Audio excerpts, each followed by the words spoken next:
Australia's just announced it's expelling Iran's ambassador because of Tehran's involvement in two anti-Semitic attacks. Prime Minister Anthony Albanese says the ambassador will have a week to leave the country. He says Iran's role in funding and directing attacks on Australia's Jewish community is unacceptable. It was behind the attacks on the Lewis Continental Kitchen in Sydney on October 20 last year and the Adass Israel Synagogue in Melbourne on December 6 last year. ASIO assesses it is likely Iran directed further attacks as well. These were extraordinary and dangerous acts of aggression orchestrated by a foreign nation on Australian soil. They were attempts to undermine social cohesion and sow discord in our community. Mark Kenny is the director of the Australian Studies Institute at the Australian National University. He joins us now from Canberra. Mark, apparently this is the first time Australia's expelled a diplomat since the end of the Second World War. How significant a move then is this? I think it's a fairly significant move. It doesn't have any major implications commercially for Australia, but it is a very significant move because Australia had maintained continuous diplomatic relations with Tehran right through a period when many Western nations, including the US, had ceased it. And it's not an action the government takes lightly. And I think it wants it to be seen that way, that this is a very serious suggestion that's been made, allegation by the government, and that it's taking very firm action in relation to it. There has been criticism from Israel's government, particularly that Australia seems to have an anti-Semitism problem since October the 7th. Is that a fair assessment? Has the government not tackled anti-Semitism?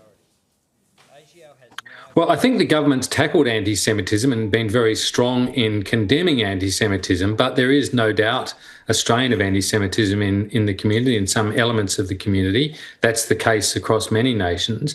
But the real issue, I think, for the government, the pressure that's come on the government, has been from Israel and from the Jewish lobby in Australia, which has really ramped this up. And it's tried to use that allegation of being soft on anti-Semitism to bolster its argument that the Australian government is too pro-Palestinian in its position. Of course, we know the Australian government has recently declared that it plans to recognise a state of Palestine at the United Nations General Assembly in September.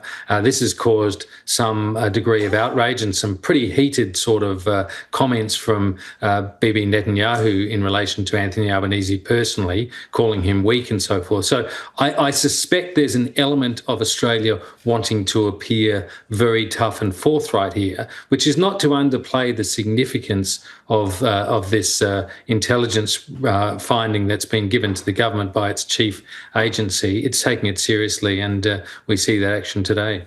Yeah, Mark, so that decision by Australia to join France and the UK in recognising a Palestinian state, does that, as you sort of hinted there, mean the Australian government feels under more pressure, particularly from the Israel lobby, to seem to be hard to be cracking down on any perceived anti-Semitism?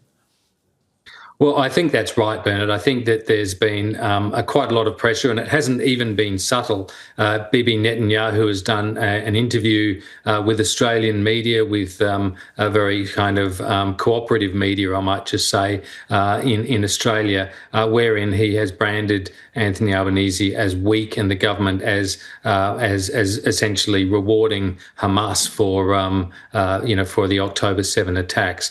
And these kinds of this kind of rhetoric has put pressure on the government here because, of course, there is a strong Jewish community in Australia. Not all of it is pro-Israel, or at least pro-Netanyahu, but there is definitely political pressure being applied, and it's of course used by the opposition in Parliament as well. So I think there's an element here of the government wanting to appear very strong and decisive, but I wouldn't also want to underplay the significance of this.